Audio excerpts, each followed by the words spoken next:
சட்டப்பேரவையில் இன்று சபாநாயகர் அப்பாவுக்கு எதிராக நம்பிக்கையில்லா தீர்மானம் கொண்டுவர அதிமுக திட்டமிட்டுள்ள நிலையில் அதுகுறித்து அக்கட்சியின் பொதுச் செயலாளர் எடப்பாடி பழனிசாமி தலைமையில் சட்டமன்ற உறுப்பினர்கள் கூட்டம் நடைபெற்று வருகிறது.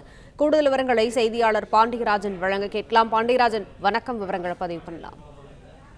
தமிழக சட்டப்பேரவையில் இன்று சபாநாயகர் அப்பாவு மீது நம்பிக்கையில்லா தீர்மானம் கொண்டு வருவதற்காக அதிமுக முயற்சி வருகிறது. ஏற்கனவே இது தொடர்பாக தலைமைச் செயலகத்தில் சட்டப்பேரவை செயலாளரிடம் இது குறித்தான அவர்கள் மனுவை அளித்திருக்கிறார்கள். 14 நாட்களுக்கு முன்னதாகவே சபாநாயகர் மீதான அதிருப்தி கொண்டு வரக்கூடிய அந்த தீர்மானத்தை அவர்கள் வழங்க வேண்டும். அது குறித்து இன்று அவர்களுக்கான அந்த நேரமில்லா நேரத்தில் சபாநாயகர் அப்பாவு மீது நம்பிக்கையில்லா தீர்மானம் கொண்டு வருவதற்கான அந்த வாய்ப்புகள் இருப்பதாக சொல்லப்படுகிறது. இது குறித்து இன்று சட்டப்பேரவையினுடைய நிகழ்வுகளில் நேரமில்லா நேரத்தில் பேரவைத் தலைவர் அப்பாவு மீது நம்பிக்கையில்லா தீர்மானம் கொண்டு வருவதற்கான அந்த தீர்மானம் நிறைவேற்றுவதற்கான அஜெண்டா இடம்பெற்றிருக்கிறது. இந்நிலையில் அதிமுக சட்டமன்ற உறுப்பினர்கள் பேரவையில் எவ்வாறு நடந்து கொள்ள வேண்டும், இந்த சட்டப்பேரவைத் தலைவர் அப்பாவு மீது நம்பிக்கையில்லா தீர்மானத்தின் போது என்னென்ன கருத்துக்களை எல்லாம் பேச வேண்டும் என்பது குறித்தான அந்த ஆலோசனை கூட்டம் என்பது தற்போது நடைபெற்று வருகிறது.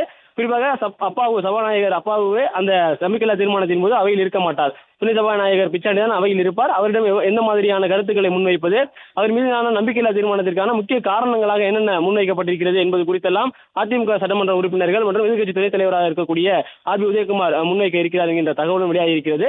மேலும் மதுபான ஊழல் முறைகேடு தொடர்பாகவும் தொடர்ந்து அதிமுக சட்டமன்ற உறுப்பினர்கள் குரல் எழுப்ப வேண்டும் என்பது தொடர்பாகவும் அதிமுகவினுடைய பொதுச்செயலாளர் எடப்பாடி பழனிசாமி எதிர்க்கட்சி தலைவர் அவர்களுடைய தலைமையிலான அந்த அதிமுக சட்டமன்ற உறுப்பினர்களுடைய கூட்டம் என்பது தற்போது நடைபெற்று வருகிறது.